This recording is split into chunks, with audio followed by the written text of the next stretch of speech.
See, we're live, and we missed our video Motzei Shabbos, so we determined to make a video. So here we are, Sunday morning, the morning after Shabbos. Good luck, everyone. Shavua Tov.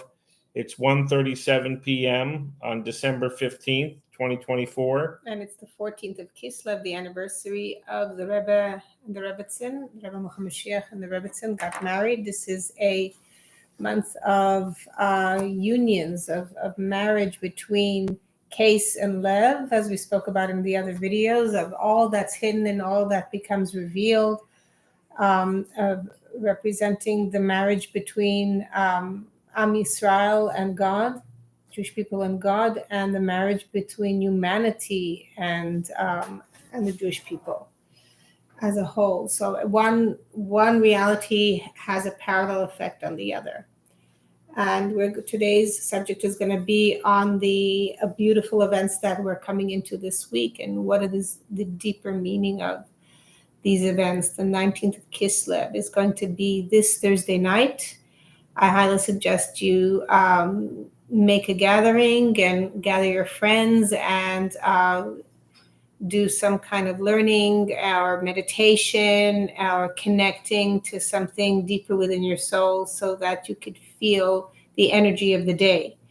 So what is the 19th of Kislev is, first of all, the 19th of Kislev is known to be the liberation of the day that the first Chabad Rebbe, known as Shner Zalman, the Alter Rebbe Shner Zalman of Liadi, was set free from prison.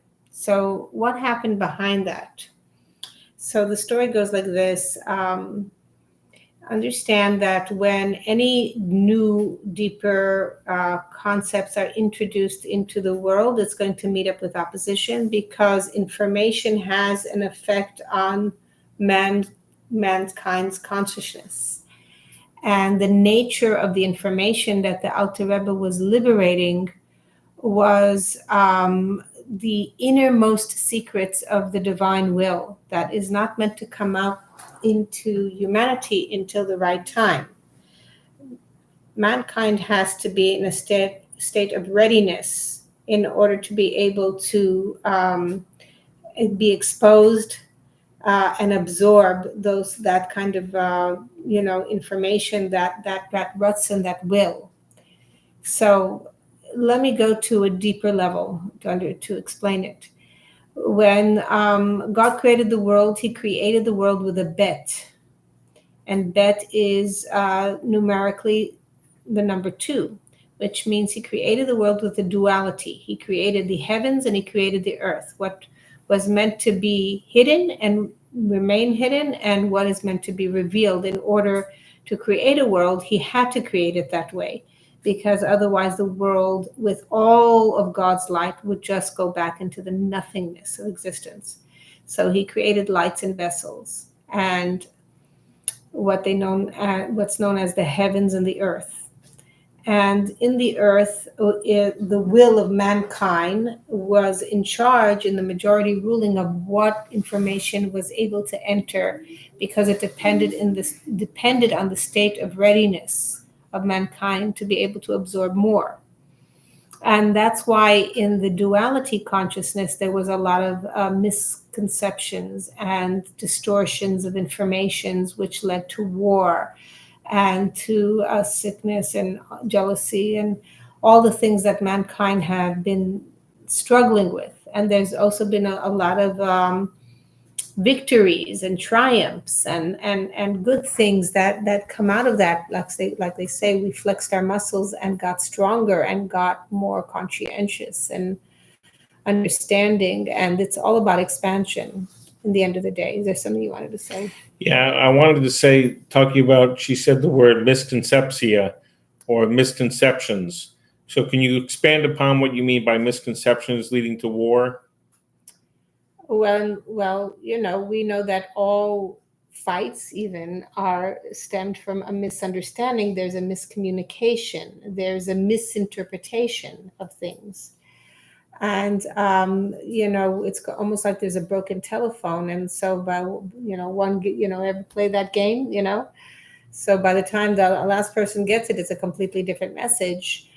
And that's the way the world has been conducting itself. It's like God introduces his light, his energy, his information, and because it goes through the various veils and contracted light, it gets, the information gets distorted and misconstrued. And so by the time it comes down into this physical reality, it's a completely different picture from what God had intended.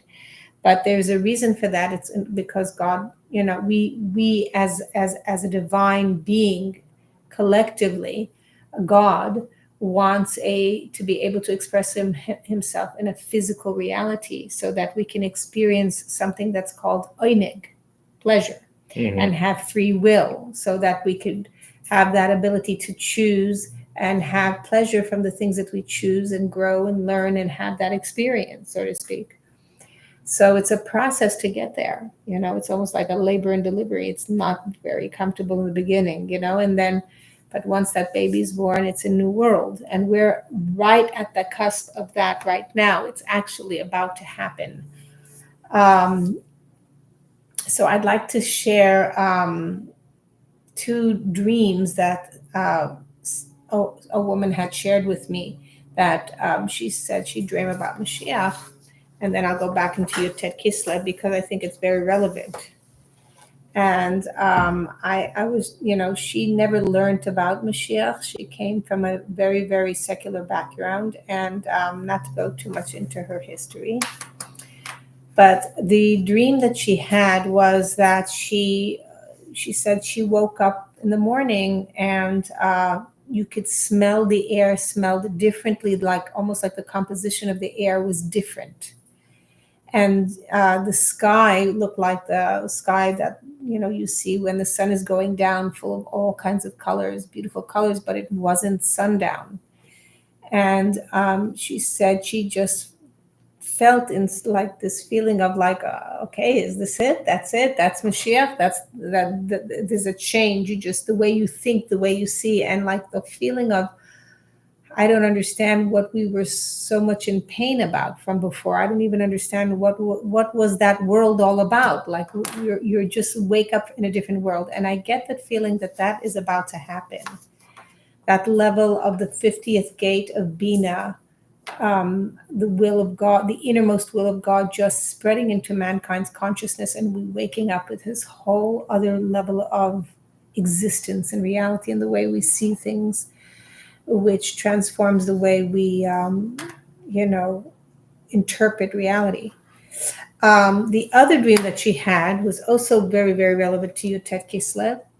She said that she saw the Lubavitcher Rebbe, and mind you, she's not a Lubavitcher, and she saw herself in this very big synagogue, which I understood was 770. And she said the Rebbe was crying. He was in tears, but his Hasidim were misinterpreting his tears. She was telepathically able to hear and feel what he was feeling. He was actually in great joy. And what they thought was tears of sadness was because there were no books on the shelves. The shelves were empty. And he was crying with joy, because when we don't have to depend on something outside of us to get information or reinforce or validate or whatever it is, then there's no more distortions. Then truth is coming to you as it's meant to come to you, specifically to you at that moment, at that specific moment. That's exactly what you need to hear at that moment. And there's no questions, there's no more doubts, there's no more distrust, there's no more misinformation.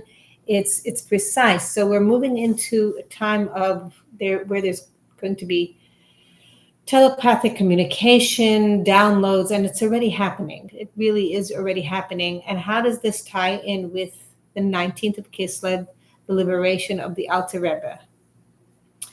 So originally, when his teacher was the Maggid and the Baal Shem Tov. The Baal Shem Tov and the Maggid of Mezrich had revolutionized in the way Jewish people had practiced and served their Judaism. And by the way, my husband wanted to mention that Judaism is not a religion, it's a way of life. It's a way of life. So although we have a lot of laws and rules and everything, there is a meaning and an intention behind all those rules. We're supposed to be a light unto the nations. It's about getting the idea behind the purpose. It's about doing it with the right intention. It's all about intention. In any case, the teacher of the Alter Rebbe, Reb Shneur Zalman, was the Baal Shem Tov, who was known to be the master of all teachers. Many groups of Hasidim had emerged from the Baal Shem Tov's teachings.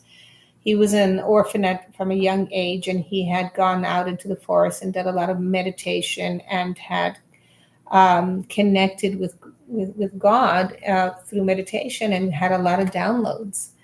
And he brought the concept of serving God with joy through simcha. And that didn't run well with, most of the Jewish people at that time. They came from a place of, mourning the loss of their temple in Jerusalem. And it's almost like we were programmed to believe that, the higher way of serving is to be feeling remorse and sadness and constantly being in that place of humility was practiced from a place of feeling lack of you're not good enough, you need to correct, and etc. etc. And here the Baal Shem Tov is coming and saying we're going to do it with joy, we're going to do it with celebration. And he was also taking very, very precious information and relaying it to very simple folk, Kabbalistic things and things from the Zohar that were only shared amongst, the people who were very, very scholarly and learning Torah, not people who were out working and didn't have time. And he would go to people and who he wouldn't show his identity. He would go to these simple people and stay by them and share with them things. And this were the ways of the Baal Shem Tov. And then came the Maggid of Mezrich. And then the Alter Rebbe it was very not put in any order, this information. It kind of feels like us, right? I just kind of throw things in. The Alter Rebbe took the information of the Baal Shem Tov, the downloads, and wrote a book called the Tanya. And Tanya is very well known among Chabad and among the Jewish people today. It's been translated in all languages, including Braille, and it's meant to be in the forefront of making Mashiach a reality into the world. And why? Part of Chitas, the daily study. It's literally like the anatomy and physiology of the soul. When you learn it and you understand consciousness and the struggles and the challenges that we have as human beings and what's happening inside of us. And so the Alter Rebbe was accused of taking, this precious information, and he wrote the Tanya, which was a way to bring the information down into the Chabad. We always hear about Chabad. What is Chabad? Chabad is Chachma Bina Dat, knowledge, wisdom, and understanding. It represents the other three cities, the other three attributes of the soul, which are the attributes of the intellect that are meant to be conquered in the time of Mashiach. And with that, we enter into the times of Mashiach and conquering the intellect. It literally has a parallel effect in reality in the expansion of the boundaries of Israel to the rest of the world. And in fact, it says in the Machta Eretz Yisrael. Right. So we have to understand, what does that mean? We're not talking just about the idea of inheriting a piece of land. It's about a consciousness. Eretz Yisrael is really translated to be a consciousness that is meant to expand to the rest of the world. And it's meant to be where your will is in alignment with your innermost will, with your divinity. And everyone has a divine spark within inside of them. the Jewish people have the divine spark, and the humanity are the offshoots. But here's the thing: it says that humanity will rise, so to speak, in their consciousness level to being a Yisrael, to becoming Yisrael, while the Jewish people rise in their consciousness to becoming Kohanim, the great priests. So everything is meant to rise, and it's not about converting to a religion. It's about a consciousness, elevation, turning it over. It's about being in alignment with the higher divine will, and each person will sit under, so to speak, their own fig tree, which means they'll have their own download and their own direct understanding of what is the path for today, what is the call of the hour for them at this moment, at this time. And there is going to be interacting and sharing and expansion, and it's just going to be such a different, it's a very different type of a world than we had been living in. And it's an adjustment. It's a time of adjustment right now that we're going in. The first stage of Mashiach is a time of adjustment, but we're, like I said, we're at the cusp, at the end of that right now. I'm talking collectively. It's true that both levels of Mashiach are here, so to speak, but the collective of humanity is at the cusp of going into the second stage. And we talked about the Gita Nasha, the sciatic nerve, the wound, the Wait, that doesn't injury. That it has to do. okay. When we go into the Gula, there'll be no vestiges of the suffering, any of the suffering of exile, or any of the pain that we went through. It won't be a permanent injury. It'll only be a temporary injury, and we'll be totally healed and complete, and it'll be totally a beautiful thing, because the Gita Nasha and this injury will only be a temporary injury. Hashem will heal us. He's talking about the injury that Yaakov sustained when he was struggling with Esav's angel. He hit his sciatic nerve, and we weren't able to eat from that part of the cow because it represented the injury of exile. But yes, all the vestiges of all our injuries and pains and sufferings are going to be completely wiped away and healed from humanity completely.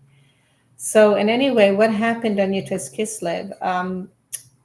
So they called them misnagdim, which is the opposition. The big rabbis basically were very against what the Alter Rebbe was doing, felt that he's taking very sacred information and it's dangerous to bring it into the simple folk. It's like giving fire to a child and expecting them to know what to do with it. So they were very concerned. And so they went and told the authorities that he was doing something, giving money to, I'm not sure, he was supporting something that the government did not support. And so because of that, he was arrested, and it wasn't true. They made it up. But they thought it's better he'd be behind bars than he's spreading this in, Hasidus, because they felt it's very dangerous. In any case, his teachers, the Baal Shem Tov and the Maggid Mezrich, appeared in a physical form in the prison. They came and said, there's accusations in the high courts in heaven against you and that you're spreading Hasidus. And he said, I understand. He said, should I stop? And they said, on the contrary, you've opened up the gates. Now go full force. Go full speed ahead. And that day, when he was reading Tehillim, the Psalms, he came across the pasuk Pada b'shalom nafshi ki berabim hayu imadi. My soul was redeemed because of the many that are with me. And at that moment, the guard came and set him free and let him go. So that's the story. That's the 19th of Kislev. That is the day. Now, why is this so significant? And why is this related to the liberation of mankind? Well, because it means that the heavens had decreed that mankind is now ready to experience a higher level of consciousness, which was what was in these scriptures, in the Tanya, and all offshoots of Hasidus that came after that. Tanya is the base of all Hasidus. There's something you want to say? Okay, go ahead. Yeah, I wanted to say one thing. we were talking over Shabbos, and I was reading my Sikhs in English book about how customs. You have the customs of the nations. When we're living outside of Eretz Israel, you might have different customs of the nations, and we teach the nations the seven Noahide laws, which are the laws for non-Jews, and what why the question comes up, why does a Jew have to practice, be behidder Torah mitzvahs and keep Shomer Shabbos and keep kosher? The non-Jews they don't want to see an assimilated Jew who doesn't keep kosher and just goes with the customs of the land. They want to see someone special, a Jew. They wanted to be a Jew, Shomer Torah and mitzvahs and behidder Shomer Shabbos. Because this we are a light to the nations. We're supposed to turn over the whole world to Eretz Yisrael and elevate the whole world. So this is something special about a Jew. We can't just We're not here assimilate to be like everybody else. To be like everyone else. We have to keep kosher. We have to keep Shabbos. We have to study Torah and do mitzvahs. But I don't like the word have to. Not have to, but I'm saying that the non-Jews, when they see a non-Jew eating non-kosher food, they don't want that. The non-Jews themselves, they want to see a Jew following the rules and being that example. Even though sometimes they tease us when they think that we need the rabbi to bless our food, but they actually are inside them respecting that. They highly respect that. Right. So it's important.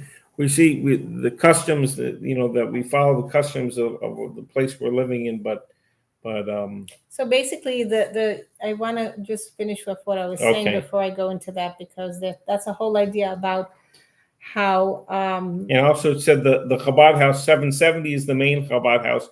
Each Chabad house should have its own light, that we shouldn't be dependent on a different Chabad house. That the Rebbe made leaders. He didn't make followers or members. He made leaders. He wanted each of us to spread our own light. No matter how many few members the Chabad house has, it should spread its own light and have its own independence from the main Chabad house of 770. Can I get back on the topic? Yes, go ahead. Please? That's some points I wanted to bring up. I know it might not be related to her ideas.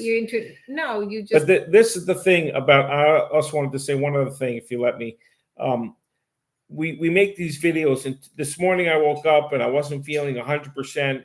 Maybe, I don't know, if something in my diet I'm sensitive to, or something happened at work or something, but I wasn't feeling 100%. I said to Batya, these videos, if we go 3 weeks without making a video, I don't feel the same, because not only do I make this video today and I listen to it today if we have time, I listen to it during the week. I listen to what Batya says. We play it 2 or 3 times, and I listen to what Batya says during the week, and it helps me. This brings up my mood. It elevates me, motivates me, and I like making these videos. It's an important part of a weekly routine. I'm reading what Gib is writing. Let's see. Gib says, you can see now that contact is on the horizon, which would give rise to the availability of high-tech healing technology. Like we said, the Gita Nasha, it's only a temporary injury. It's not a permanent injury. Now he's saying that this high-tech healing technology that might.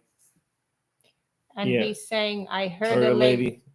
Go ahead. I heard a lady saying the Tower of Babel was probably a spaceship. That's interesting. Could very well be.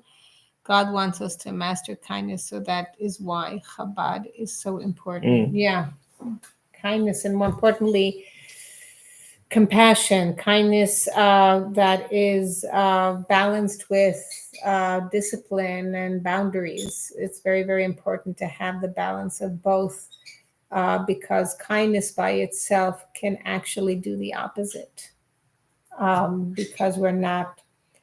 It's kind of like, I know some people, it's a tricky thing. Yes, we want to do a lot of acts of goodness and kindness, but sometimes we want people to own up to their own capabilities, to the power of their soul. And so you come there to kind of support them, but with the trust and knowing that they have what you have, which is a divine spark of God, and have the ability to transcend the difficulties and the limitations. But we're here for each other. The point is not to take over the person where you don't give them the ability to express themselves. I just wanted to finish that point that I Okay, wanted go to ahead. give Go over. ahead. So why is this a liberation for humanity is the question, right? So it says that God dispersed us among the nations in the world, and that was an actual act of kindness.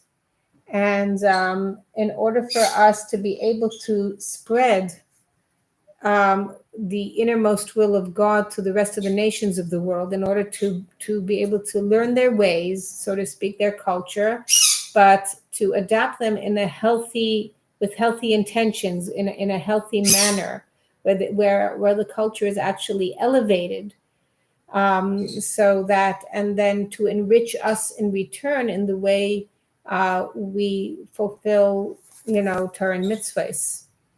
But Hasidus is an expression of God's innermost will, and that is liberating for mankind, because as long as we are living in the contracted version of our existence, then we're limited in our way of seeing things, and therefore in the choices that we make. So I want to go a little bit into the difference between, the Torah that was given that Moses got, that Moshe Rabbeinu got, versus the Torah, the download of what the Alter Rebbe was liberated to give over to mankind. So you see there was, from the month of Nisan into the month of Sivan, there are 3 months. And Nisan, Iyar, Sivan, and Nisan is known to be the beginning of the year for the Jewish people. And then Sivan is all that happens in between Nisan and Iyar, when we count Sfira and everything, is in preparation to receive the Torah. And we know that when we experience a holiday or an event in the Torah, it's actually happening in the now.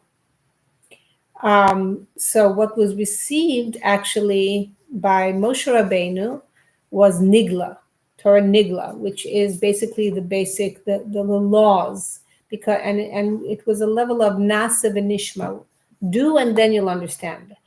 The Nishma part comes in the time of Mashiach, the understanding, but there's no way you're going to be grasping and understanding anything. Thank you. Amen. If you first don't do it. So the mitzvahs, that the halachas, the laws, the mitzvahs, the Torah that was given to us was actually the acharayim. It says that God showed his hinder part to Moses. He showed his back, so to speak, to Moshe Rabbeinu. But even though God introduced also, his whole self to him, but it was hidden away. That part that the world cannot yet absorb, is not ready for, was hidden away. And what was utilized was the Nigla, which is the revealed Torah. Contrary to Kislev is the 3rd month from the month of Tishrei, known to be the Rosh Hashanah, the creation of the world. And from Tishrei to Kislev is 3 months, and Kislev being the 3rd month in which we receive the Torah of Hasidus, because the fact that the Alter Rebbe was liberated on Yutet Kislev means that the information of the innermost will, which is the Nister, the secrets, were liberated to come out into the world. Now, once God's innermost will and secrets are liberated out into the world, that level of Torah is the nishma part, the meaning behind the mitzvahs, the meaning behind the intention, makes it all the more powerful and actually activates change and allows us to absorb the higher consciousness, to go into the DNA and really create a transformation in the way we are functioning as human beings, in the way that war is not a part of us anymore, that peace and love and kindness and all that we pray for becomes a part of us, becomes a part of our beingness. and we become liberated from the pain, from the trauma, from the message of the inner child that keeps trying to protect us, and that protection has a purpose for it, but when the lesson has been learned, it's no longer serving us anymore. It's actually hindering us. It's actually doing the opposite. It's quite destructive. So Pnimiya Satara Hasidus of the giving of the Torah that's happening this Thursday night and Friday day is a representation where your soul is liberated to the innermost truths, and we go from serving God with complete awe and fear of having a fear of heaven, where we and why is it fear? Because you see God separate from you.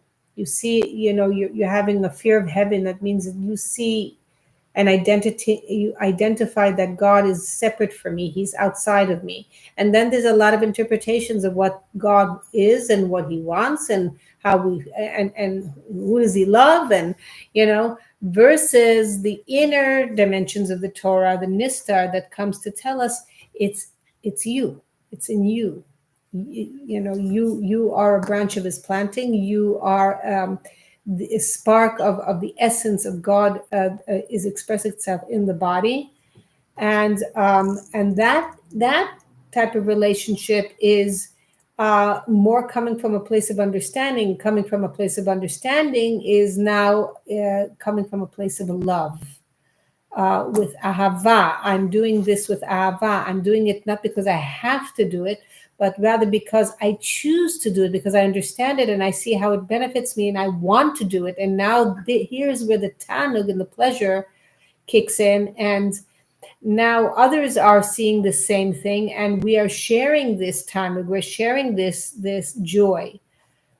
Sometimes sound sharp judgment can be too sharp, and sometimes being too kind gives rise to ignoring sound judgment. Correct. That's correct. Yes.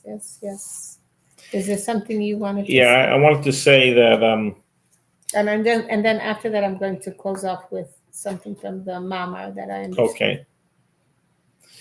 I just wanted to say, I was saying before about the videos. It helps me if I make a video once a week, because I listen to it during the week, and it helps me to get this word out. Some of the Torah Chadasha that we come up with, the new Torah that emerges from me, helps, because you can't keep it in. You got to share it. Torah Chadasha Me'iti Tate said that actually there's no new Torah under the sun. Because there's only, just like God is consistent and everlasting, but it's new when it's revealed to you. In other words, you could have even learned this maybe 20 years ago, and you've forgotten about it. Okay, and now it's coming as a download because it's relevant to this situation that you're in. You get a download, your soul comes and shares something with you, and then it takes on the category of Torah Chadash Mitzitza, and new Torah emerges from you. And also, because you experience it from a different way, from a different place through that experience that you're having. And also, last night we went to this rabbi's house briefly, Motzei Shabbos, and I found this new book he was reading. It was very interesting, The Shochet, by Torah Press, 2023. It's a Yiddish translated autobiography, and it talks about Ukraine, life in Ukraine, and like from 1950s into like 1930, before the war, and how it talks about. I just read the introduction, but I'm looking forward to getting a copy of the book. But it shows how lucky we are in that time. Before World War II, there were so many things working. We're so lucky. We have we're healthy. We don't have all these health issues they had, and all the pogroms and everything they had to go through. Living in America, in Mashiach times, we're really lucky. We should be grateful how good we have it. Yeah, a lot of times our ancestors, our great-grandparents, our great-great-grandparents had it really rough, compared to how we have it today. Yeah, time has a way of distorting the picture where we don't see how things have changed enormously from one, you know, from the way they used to be and the way we're living right now. There's a huge difference. I just wanted to mention the idea of being makabel pnei Mashiach. To be makabel pnei Mashiach, which means to accept yourself and as you are, and knowing that you're in a place of completion. Yerushalayim is connected with this idea of Yira Shalem, complete fear. We have already fulfilled all that stage of our beingness, and we're going into the place of Ahava, Oineg, so a tool that I can give you that helps you accept your completion is, you know, what the Rebbe mentions like this. He says, Hine kevan she'atorah hi nitzchit, because the Torah is eternal, b'chol et uzman u'bekol makom. So I said, and that means at every time, et is time, uzman is time, and every place. So I said, spoke to my inner, you know, divine spark and said, well, eight and Zman means the same thing. So what do you mean by that? And as I read the Mamar, I came to understand that what I'm not fulfilling in my time zone, one means time zone and one means timeline. So your completion is from the place of understanding that we're all part of each other. And what one is not completing, the other one is completing for you. So if you have an inclination that's stronger in something that's not allowing you to be in this, you know, to be in a certain way, understand that there is someone else who is able to do it for you across the globe who's doing it. Let me give you an example. There would be two reasons why we're hindered from keeping a mitzvah, so to speak. One is because there is a gzerat malchut, there's a decree of the nation that doesn't allow them, and that doesn't exist anymore. That's just, this is an old mamar from 1979. So yes, that there was communism back then. Yeah, there could be a regime that doesn't let you do it, but at this time, we don't have that challenge anymore. So let's say the Jew in Russia wasn't able to fulfill, I don't know, the mitzvah of shaking lulav and esrog because they purposely said that they're not allowing those species to be shipped into that country. So the Jew in America is fulfilling that mitzvah, and he's affecting the Jew who's in Ukraine who can't do it, so to speak. That's one way. The other thing are timelines. The timelines is that there's a certain mitzvahs that we don't do in our time. For instance, the karbanos, the sacrifices. So the ones who are in the time of the Beit HaMikdash were sacrificing sacrifices, and we are considered to be have had fulfilled that mitzvah, because when you get into the oneness consciousness out of the duality, you understand that when the Rebbe makes a remark and he could see from the beginning of time to the end of time, and he sees in the bigger picture that the work is done. Baruch atah Adonai melech olam shekol nהיה b'voro. Amen. Then the work is truly done. And it's not, you know, you may see yourself as an individual not doing enough, but in essence, we're all part of each other and we're all affecting each other. And if I didn't have enough time to do some Tehillim this morning, there's someone else who is doing it. Point is that I'm not looking for an excuse not to do a mitzvah per se, or not to do something that I could have done an act of kindness, but to understand that God has many messengers, and if what you cannot do for whatever reason is being taken care of in a different way by someone else. And that's where we are able to go into the level of understanding how we're all one. And so, and when one Jew is praying Shachris in you know, Israel, the other one is asleep, or, you know what I mean? So we're all, there is a continuum of God's divine service happening at all timelines and all, you know, time zones. I just wanted to mention that. Anything else you want to mention? I think I mentioned mostly everything I wanted to mention. Just that Shochet book of life in Ukraine before the war. I'm looking forward to getting a copy of that, reading that about history, translated from Yiddish. Yeah, Gibb talks about collectivism. Oh, Gibb is saying some collectivism is cool, like that, where one falls short, another doesn't. I like Right. that. There's so many people around the world doing Torah and mitzvahs that's constantly 24 hours a day. People on the other side of the globe are saying Shema. He mentioned about his family having the mind of slaves. I spoke about in a video, it's funny, in Facebook about the black sheep of the family. That a lot of us feel, I seem to meet a lot of that, a lot of people like that, and I felt like that about myself also. Outcast or the strange person. As a mother, I felt like, anyway. Rejection. Yeah, because you're different. You see things differently, and therefore you are different. And then you're But those people are actually the Mashiachs.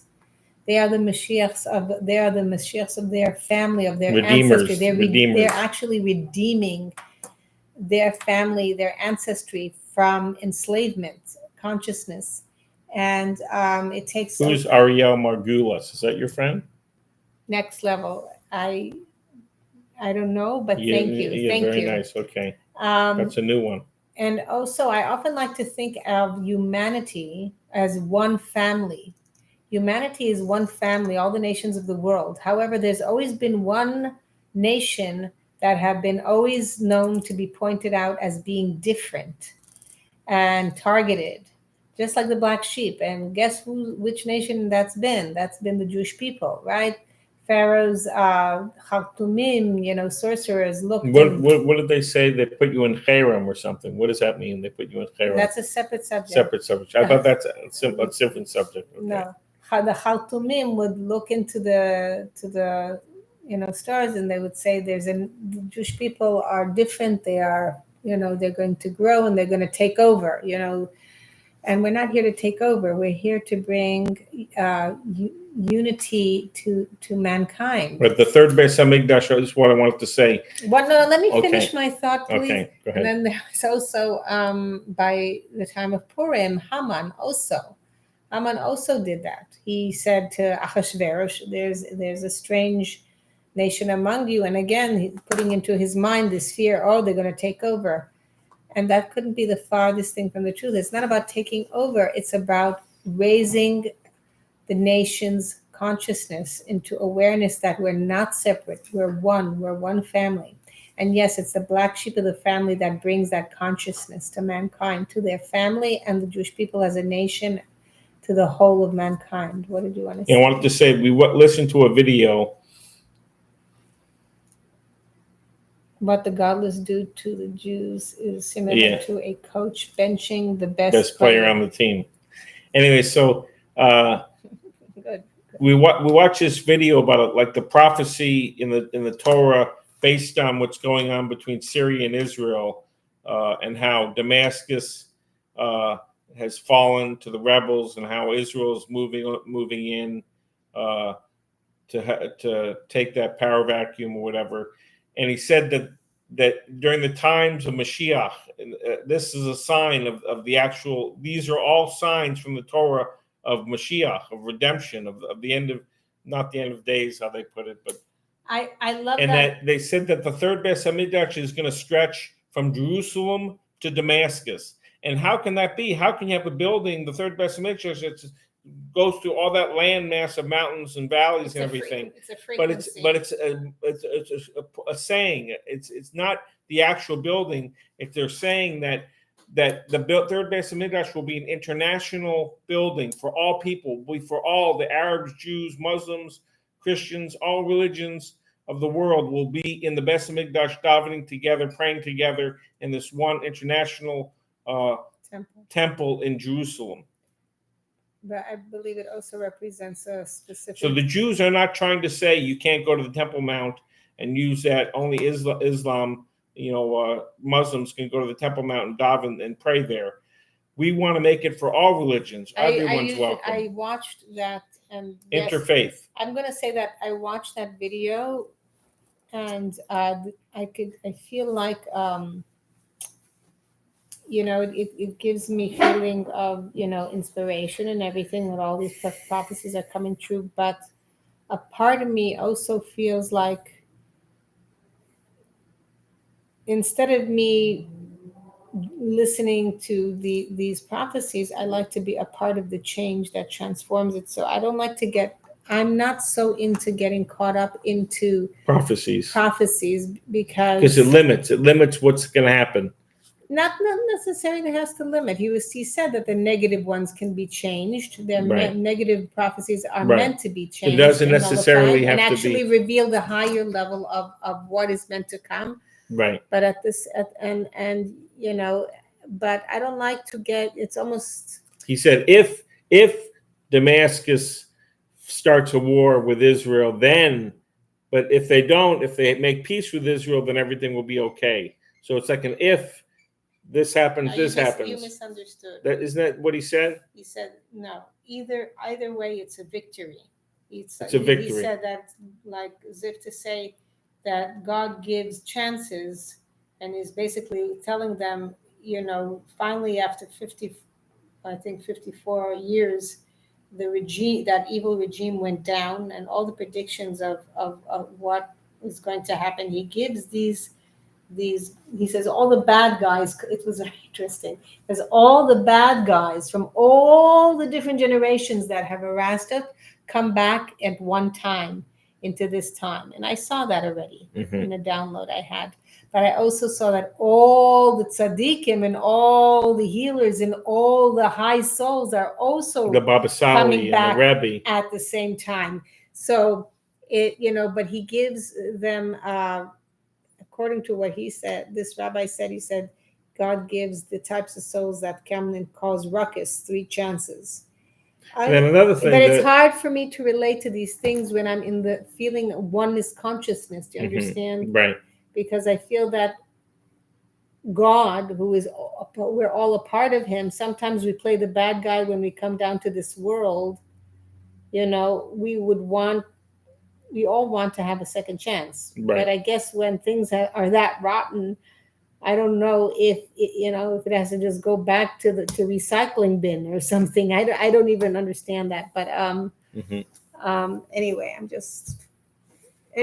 it's. Is there something else you want to say? There's 47 minutes already. Gib said another thing. And Jerusalem is in full bloom. Its radiant peace will likely dwell in every city. Yes.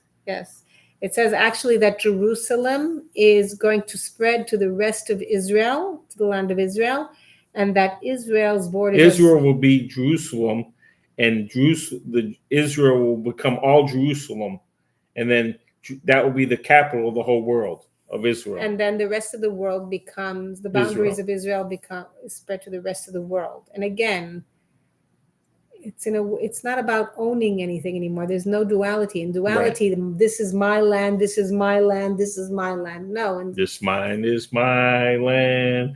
This land is your land. Land and Eretz, Aretz again means will. So it's all about the will. So when the inner will, when you're living in your true purpose and your higher purpose, when we are revealing Hasidus, and that the permission has been given to actually liberate this information to mankind, that means man is liberated from duality consciousness into oneness consciousness, because it's revealing the innermost will of God, which is his oneness.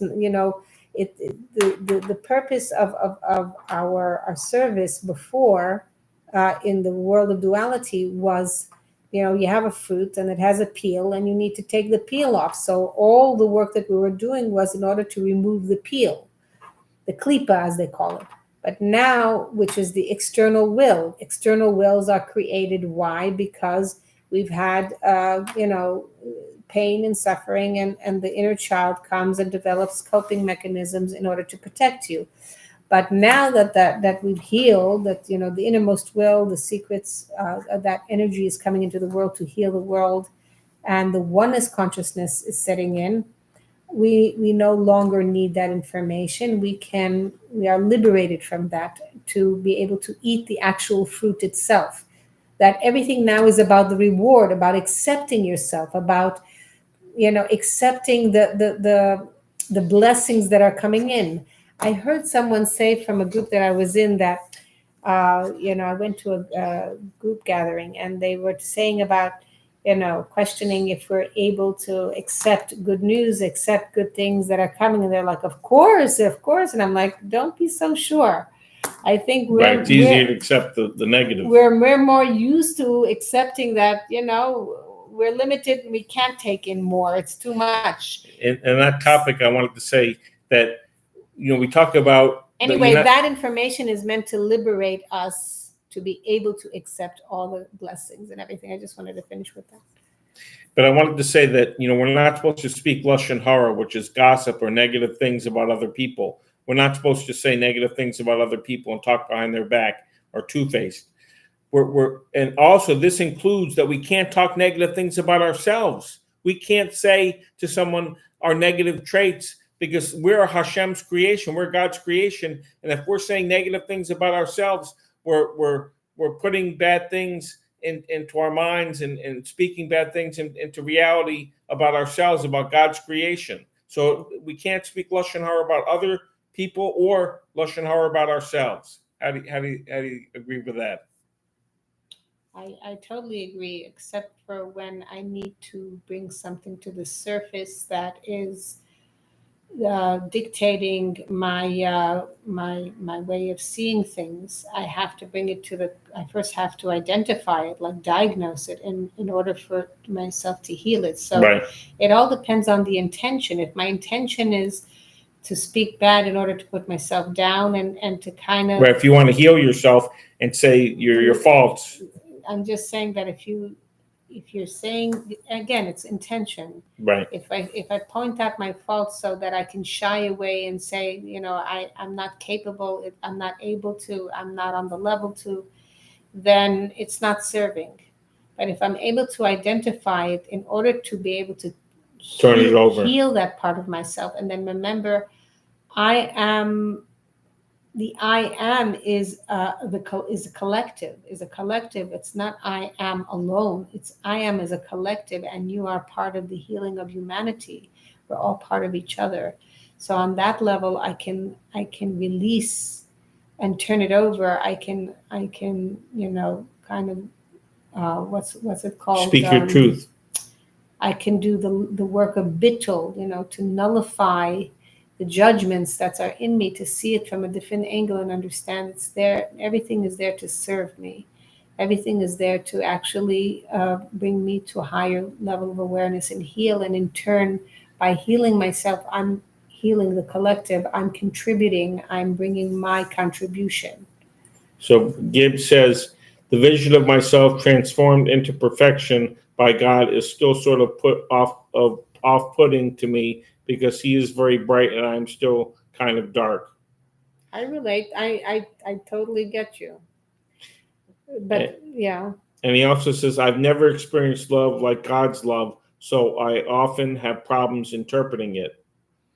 Yeah, because we think, like, how can God love someone like me? I'm not doing everything I should be doing with all the blessings he gives me, but we have to understand that it's a process. To accept all this light is a process, because it's introducing again unlimited light and energy into a vessel of boundaries and limits.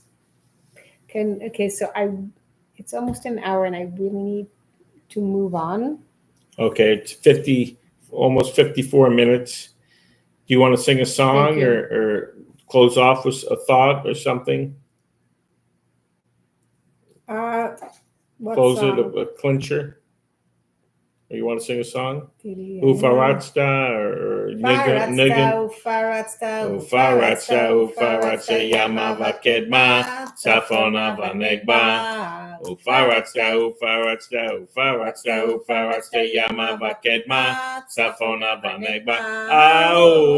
Ufaratsta, Yamava Kedma, Oh, Ufar Safona Vanekba. Oh, ay, ay, ay, ay, Ufarasa, Ufarasa, Ufarasa, Ufarasa, Yamava Kedma Safona Vanekba. Yamava Kedma Safona Vanekba. Well, I wanted to show you this. You want to share this? You want to share this or no?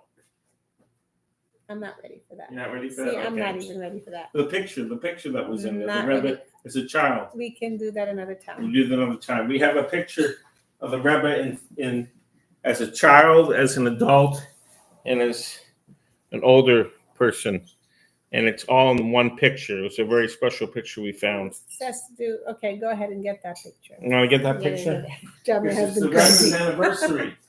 It's the Rebbe's anniversary. The only reason I'm saying yes is because that the Rebbe, when we call him a Mashiach, it's because it's he represents source energy in a body, and that activates us to acknowledge source energy in our body. And I heard from a friend of mine named Esther, her name is Esther, a good friend of mine, that when we accept all the versions of ourselves, the child, the old young adult, the teenager, the young adult, the older person, when we can see all versions of ourselves and see the oneness and the continuum of how one stage in your life served the other, that's being makabel pnei Mashiach. That's being able to accept your divinity. So this picture came out of my father's old siddur. My friend was here. She's Sephardic, and my father has a Sephardic background, although he davened with Ashkenaz minyan.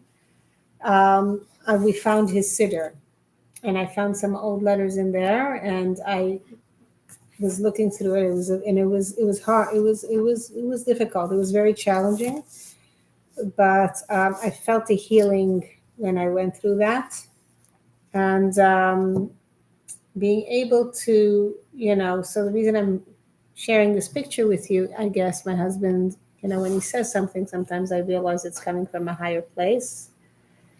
That's her favorite one. This of the Rebbe is one of the favorite pictures. This one of the Rebbe, the young Rebbe, is one of her favorite pictures of the Rebbe smiling like that. And it's a combination of three very powerful pictures in one picture. So in any case, Gibbs says something. Rabbi Schneerson helped me ignite my spark of Mashiach. We have the same birthday. Wow. April 18th.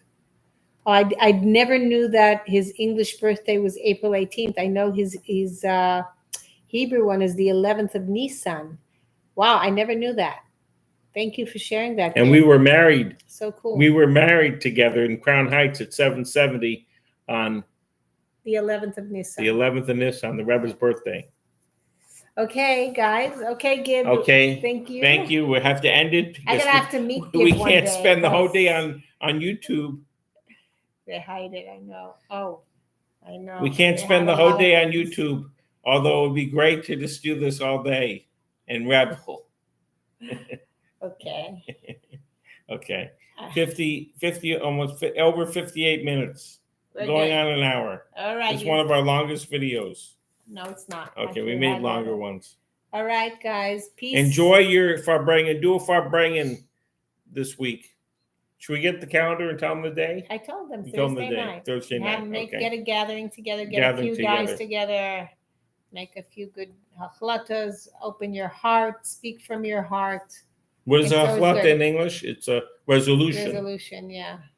Thank you. Thank you. Orly says thank you. Thank you, Orly. Okay, signing out. And a good yontif to everybody for this week.